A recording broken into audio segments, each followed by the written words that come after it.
आइए जो है आज की हमारी नेक्स्ट टॉपिक क्या है, तो हम लोग देखते हैं नेक्स्ट टॉपिक आज की क्या है।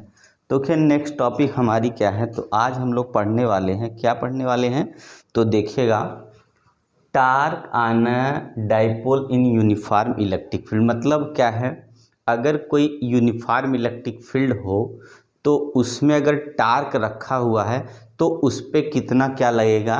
अगर कोई हमारा क्या है यूनिफॉर्म इलेक्ट्रिक फील्ड हो और उसमें कोई डाइपोल रखा होगा तो उस पर कितना टार्क लगेगा, टार्क मतलब कितना फोर्स लगेगा। और फोर्स का अगर कपल लग जाता है इक्वल अपोजिट डायरेक्शन में तो उसी को हम लोग बोलते हैं टार्क। टार्क मीन्स का मतलब होता है रोटेशन, रोटेशन मतलब टार्क होता है। इसका मतलब है जब दो इक्वल अपोजिट फोर्सेस क्या करे, इक्वल होगा, अपोजिट फोर्स लगते हैं तो कोई चीज़ क्या करने लगती, घूमने लगती, मतलब रिवॉल्व करेगी, रोटेट करेगी। तो उस फोर्स को ही हम लोग बोलते हैं कपल फोर्स को बोलते हैं। क्या कपल फोर्स को बोलते हैं क्या, टार्क। कैसा फोर्स होता है ये, कपल होता है, couple of forces, couple of forces क्या होता है, इक्वल टू टार्क होता है ये। कपल ऑफ फोर्सेस को क्या बोलते हैं, टार्क बोलते हैं। और टार्क को टाउ से डिनोट करते हैं, किसको डिनोट करते हैं, टाउ से। ठीक है, तो अब देखिएगा हम पहले क्या बोला है, torque on a dipole in uniform electric field. मतलब है कि डाइपोल का हमें क्या करना है, टार्क निकालना है। कैसे में, तो इलेक्ट्रिक फील्ड में, यूनिफॉर्म इलेक्ट्रिक फील्ड। देखिए इस तरीके का आपका यूनिफॉर्म इलेक्ट्रिक फील्ड होता है। यूनिफॉर्म इलेक्ट्रिक फील्ड का मतलब आप समझेंगे तो इसका मतलब इधर पॉजिटिव होता है, इस तरफ निगेटिव होता है। और इक्वल अपोजिट मान लीजिएगा, तो ये डायरेक्शन में नहीं दिखाता, ऐसे अगर दिखा दिया इसका मतलब है यूनिफॉर्म फील्ड का डायरेक्शन होता है, यूनिफॉर्म इलेक्ट्रिक फील्ड का डायरेक्शन होता है। इसको हम प्लस माइनस नहीं दिखाया था, पर ये लिखा जाता कि ये ई का डायरेक्शन है। ठीक है, तो अगर हम डाइपोल को देखिएगा इस तरीके से, डाइपोल है ये, इसको प्लेस कर देंगे तो डाइपोल की पहली जो इस पोजीशन होगी, पहले वो ऐसे रहा होगा। ठीक है, फिर उसके बाद क्या हुआ कि ये हमारा यहाँ से, ये थोड़ा समझिएगा, इसका मतलब है डाइपोल की ओरिजिनल स्थिति जो, मतलब एक तरह से जो डाइपोल था उसकी ओरिजिनल पोजीशन क्या थी, ऐसे था। ठीक है, पर हम लोग क्या मान लिए कि ये क्या किया, अपनी पोजीशन से, इसकी वजह से इसमें क्या करेगा, एक फोर्स इस तरफ लगेगा। अगर मान लिया हमने माइनस यहाँ क्यू ले लिया और इसमें प्लस क्यू ले लिया, तो इसमें इधर एक फोर्स लगेगा, एक फोर्स, ये फोर्स की वैल्यू हो जाएगी इधर कितना होगा, क्यू ई हो जाएगा, और इस तरफ हो जाएगा F is equal to minus Q E. ठीक है, तो देखिएगा क्यों ऐसा, पहले आप समझिएगा। क्योंकि किसी टार्क को, किसी जो है इलेक्ट्रिक डाइपोल को जब हम क्या करेंगे, तो अगर यूनिफॉर्म इलेक्ट्रिक फील्ड पे प्रेस करेंगे तो यूनिफॉर्म इलेक्ट्रिक अगर फील्ड है तो उसमें क्या होगा, प्लस का अलग फोर्स लगेगा, माइनस का अलग फोर्स लगेगा। प्लस का जो फोर्स होगा वो क्या करेगा, इस डायरेक्शन में जाएगा। ठीक है, किस डायरेक्शन में जाएगा, तो जिस डायरेक्शन में इलेक्ट्रिक फील्ड है। और माइनस का फोर्स क्या होगा, उसके अपोजिट जाएगा। ठीक है, उसके अपोजिट में होगा, तो इसका मतलब है ये क्या करेगा, इस तरीके से ऐसे जाएगा और ये वाला इसकी तरीके से होगा, जिसकी वजह से कपल फोर्स लग जाएगा। जो फोर्स की वैल्यू है F equal to Q E और इस फोर्स की वैल्यू माइनस क्यू ई है। ठीक है, तो यहाँ से हो गया। अब देखिएगा यहाँ पे अगर पूरे हमें क्या है, डाइपोल का जो टोटल लेंथ हम लोग कितना होता है, 12 होता है, और ये कितना रोटेशन, कितने एंगल से ये क्या कर गया, रोटेट कर गया, तो हम लोग क्या करेंगे, sine theta equal to perpendicular upon hypotenuse होता है, कितना होता है, तो साइन थीटा इक्वल टू होता है परपेंडिकुलर, अगर हम p मान लें तो अपन हाइपोटेनस को 2l मान लेंगे, तो परपेंडिकुलर वैल्यू 2l कितना आ जाएगा, साइन थीटा आ जाएगा। तो ये जो वैल्यू आएगी यहाँ से यहाँ 2l कितना है, साइन थीटा, इसकी वैल्यू है इतने की, तो ये हो गया। ठीक है, तो ये हमारी वैल्यू किसकी आ गई, तो यहाँ से आपने देखा कि सबसे पहले अगर किसी इलेक्ट्रिक डाइपोल को यूनिफॉर्म इलेक्ट्रिक फील्ड में प्लेस करेंगे, उसकी ओरिजिनल पोजीशन इस तरीके से होगा, तो क्या करेगा, उस पर इक्वल अपोजिट फोर्स लगेगा। जब इलेक्ट्रिक फील्ड प्रोड्यूस कर देंगे तो इक्वल अपोजिट फोर्स लगेगा, जिसकी वजह से क्या करेगा, ये रिवॉल्व करना स्टार्ट करेगा, ठीक है। Try to revolve, try to move, तब ये मूव करेगा। उसका रीजन क्या है, टू इक्वल अपोजिट फोर्सेस लगते हैं, जिसकी वजह से क्या होगा, तो इसका मतलब माइनस का डायरेक्शन इधर, प्लस क्या है, दोनों एक क्लॉक एक एंटी क्लॉक क्या करेगा, ऐसे घूम कर। जब कपल फोर्स लगते तभी टार्क होता है। तो अगर टार्क का फार्मूला लिखे अगर हम, तो अगर हम बोले टार्क इक्वल टू क्या होगा, तो टार्क इक्वल होता है फोर्स, क्या होता है, फोर्स, यहाँ थोड़ा सा जगह कम यहाँ लिखते हैं, torque equal to force into perpendicular distance होता है। क्या होता है, परपेंडिकुलर डिस्टेंस, ये होता है हमारा परपेंडिकुलर डिस्टेंस। टार्क का जो फार्मूला होता है वो क्या होता है, फोर्स इनटू परपेंडिकुलर डिस्टेंस होता है, क्योंकि टार्क जो होता है वेक्टर क्वांटिटी है। टार्क जो होता है और वर्क डन दोनों का वैल्यू सेम मिलेगा, पर वर्क डन क्या है, स्केलर क्वांटिटी होती है, और टार्क क्या होती है, वेक्टर क्वांटिटी। ये क्या है, स्केलर है, और ये क्या है, वेक्टर है। क्यों ऐसा, क्योंकि स्केलर इसलिए है क्योंकि इसमें डायरेक्शन गिवन नहीं होता है, और वेक्टर इसलिए है क्योंकि इसमें हमने क्या बोला, force into perpendicular distance. Perpendicular का मतलब डायरेक्शन हमेशा नॉर्मल ही है इसका, और अगर हम वर्क डन लिखते तो उसमें लिखते फोर्स इनटू क्या होता है, सिर्फ हम लिखते फोर्स इनटू क्या लिखते, डिस्प्लेसमेंट लिखते, डिस्टेंस लिखते।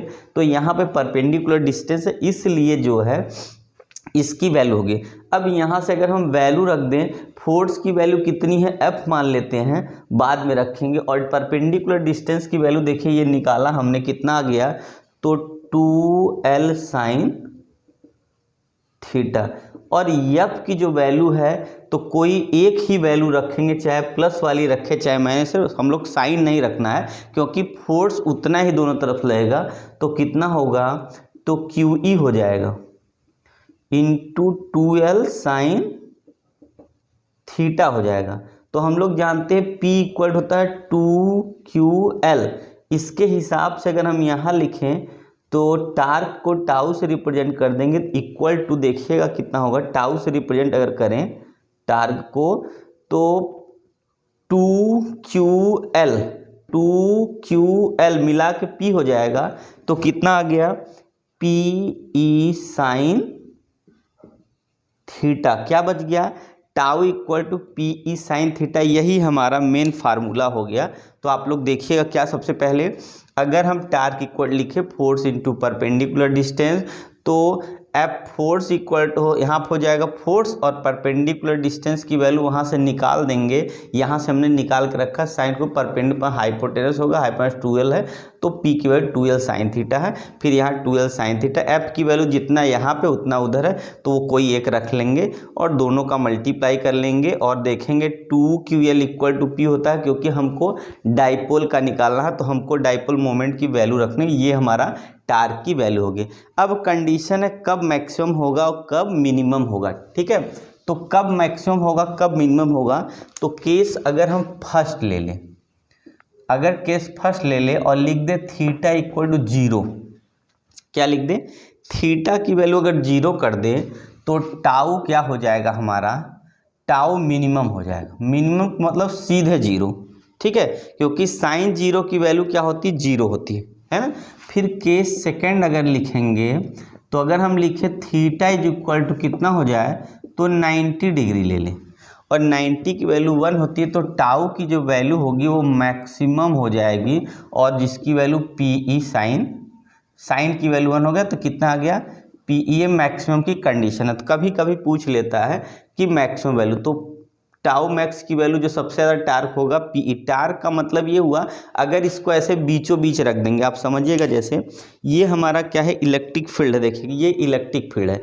अगर हम क्या करेंगे, इसको यहाँ रखेंगे, तो या तो ये इधर जाएगा या तो इधर जाएगा, मतलब इसको जल्दी से जल्दी ये क्या करेगा, इक्विलिब्रियम कंडीशन में आएगा। ऐसी कंडीशन अगर आ जाएगी इसका मतलब है अब ये पैरेलल हो गया, अब इस पे कोई फर्क नहीं पड़ता है, मतलब ये क्या होगा, अट्रैक्शन रिपल्सन नहीं होगा, ठीक है, क्योंकि इस कंडीशन में आ गया, ये अलाइनमेंट हो जाएगा, तब इस पे कोई फोर्स नहीं लगना है।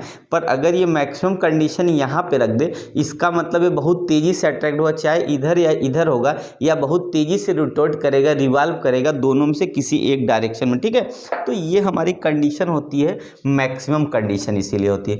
और ये स्टेबल कंडीशन है, इसलिए फिर इसकी कोई बात ही नहीं, क्योंकि यहाँ सीधा जीरो हो जाएगा, टार्क लगता ही नहीं है। और एक कंडीशन हमारी 180 पे होगी। 180 का मतलब यहाँ से चल के पूरा उस तरफ चला जाएगा, तो भी जब उधर जाएगा तो भी क्या मिलेगा, वर्क डन होता तो वैल्यू मिलती, पर ये क्या है, हमें टार्क निकालना, तो यहाँ टार्क पे जीरो आ जाएगा, तो 180 की वैल्यू भी क्या होती है, साइन की जीरो होती है। तो आप देख ले, कोई दिक्कत नहीं।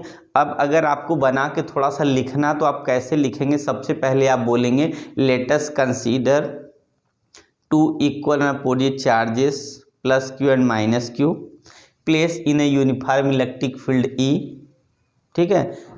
The distance between dipole is l, ठीक है।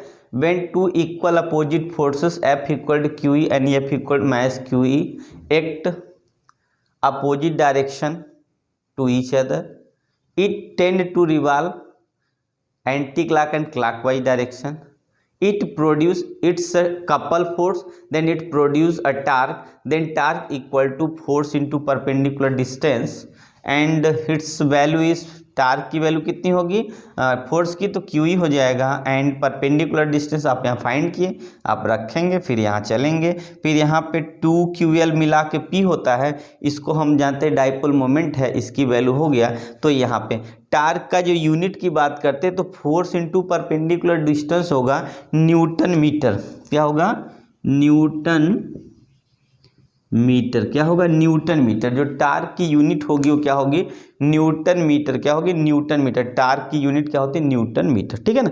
आए समझ में, कोई दिक्कत नहीं। चलिए हम लोग जो है नेक्स्ट अब क्या करते हैं, चार्ज डिस्ट्रीब्यूशन लेते हैं। देखिएगा नेक्स्ट हेडिंग जो हमारी हो चार्ज डिस्ट्रीब्यूशन है, कि कैसे कैसे चार्ज हमारा डिस्ट्रीब्यूट होता है, लाइन चार्ज डिस्ट्रीब्यूशन, ठीक है ना। फिर उसके बाद एरियल और वॉल्यूमेट्रिक चार्ज। तो चलिए हम लोग जो है नेक्स्ट टॉपिक क्या लेते हैं, तो कंटिन्यूअस चार्ज डिस्ट्रीब्यूशन पढ़ना। तो देखिए कंटिन्यूअस चार्ज डिस्ट्रीब्यूशन होता क्या है, देखिएगा कंटिन्यूअस जो चार्ज डिस्ट्रीब्यूशन होता है ना, उसका नाम ही कंटिन्यूअस है। कंटिन्यूअस का मतलब है जो भी हम क्या करेंगे, मेटल लेंगे, वायर लेंगे, वॉल्यूम लेंगे, या जो भी सरफेस लेंगे, उस पे जो चार्ज होगा वो क्या होगा, बराबर होगा, ठीक है। मतलब हर जगह क्या होगा, इक्वल होगा, कहीं कम ज़्यादा नहीं होगा, ठीक है। जैसे हमारा ये बोर्ड है, जैसे समझिएगा ये हमारे पास बोर्ड है या एक सरफेस है, तो यहाँ पे जो चार्ज होगा, आप ध्यान से देखिएगा, जो चार्ज यहाँ पे होगा, जैसे यहाँ पे अगर 5 चार्ज है तो इसके बगल में 5, मतलब हर जगह ओवरऑल डिस्ट्रीब्यूशन इक्वल होगा, कहीं कम ज़्यादा नहीं होगा, तब उसको हम लोग बोलते हैं कंटिन्यूअस चार्ज डिस्ट्रीब्यूशन, ठीक है।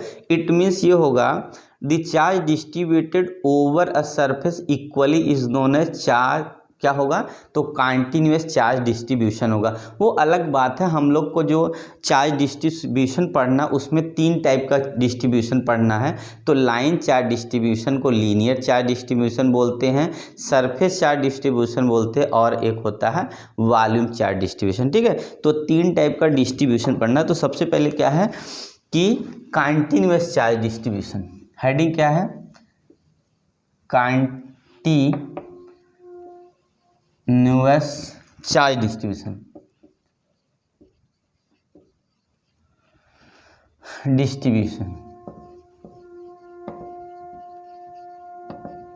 क्या होगा, कंटिन्यूअस चार्ज डिस्ट्रीब्यूशन। पहला उसमें हमारा है क्या, लीनियर है, लीनियर या लाइन चार्ज डिस्ट्रीब्यूशन।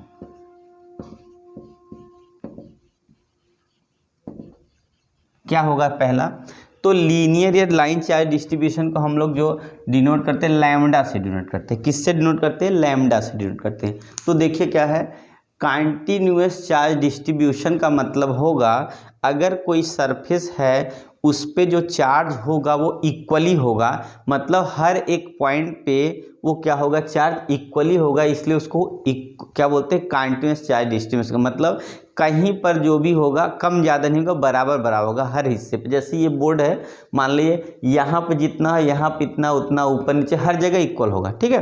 तो ओवरऑल क्या होगा, वो कंटीन्यूअस।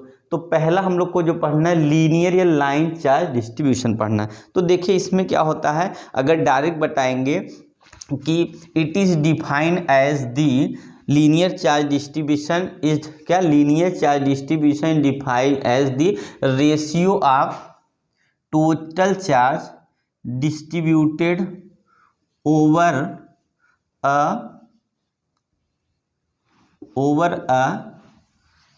क्या होगा, यहाँ क्या लिया हमने, लाइन ले लिया। इसका मतलब ये हुआ the ratio of total charge distributed over a line, ठीक है, लाइन पे या सरफेस पे होगा। तो यहाँ पे हमारा ये हो गया पेरीमीटर, ठीक है। तो lambda equal to D Q upon D L होगा। डी एल का मतलब अगर हमको जैसे मान लिया किसी ऐसे इस पे निकालना, सर्कल पे निकालना है, ठीक है, किसी वायर पे निकालना है, इस सब पे जो इलेक्ट्रॉन होगा वो क्या होगा, लीनियर चार्ज डिस्ट्रीब्यूशन होगा, ठीक है।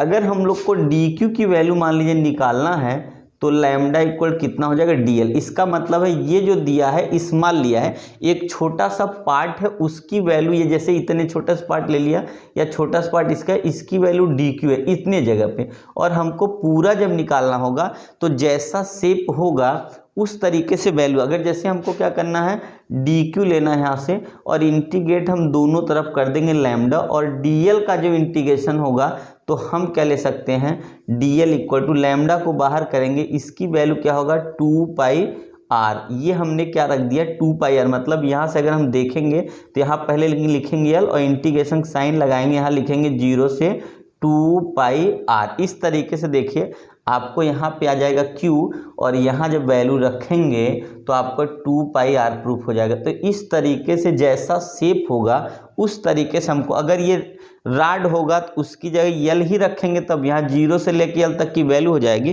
तो इस तरीके से हम क्या कर सकते हैं, लीनियर या लाइन चार्ज डिस्ट्रीब्यूशन की वैल्यू निकाल सकते हैं, जैसी हमको नीड हो, जैसी हमको ज़रूरत हो, इट्स मीन जैसी हमको रिक्वायरमेंट हो। तो सबसे पहले इसका डिफिनीशन क्या है, द रेशियो ऑफ चार्ज, ठीक है, the ratio of charge per unit क्या होगा, लेंथ, या पर यूनिट सरफेस, ठीक है, सरफेस ऑफ द लेंथ बोलेंगे तो जो भी लेंथ होगा उसके जो है पर यूनिट पे जितना चार्ज होता है उसका रेशियो जो होता है वो क्या होता है, लाइन चार्ज डिस्ट्रीब्यूशन। इसकी यूनिट की बात करते हैं तो क्या होगा, इसकी यूनिट होगा कूलाम पर मीटर, ठीक है।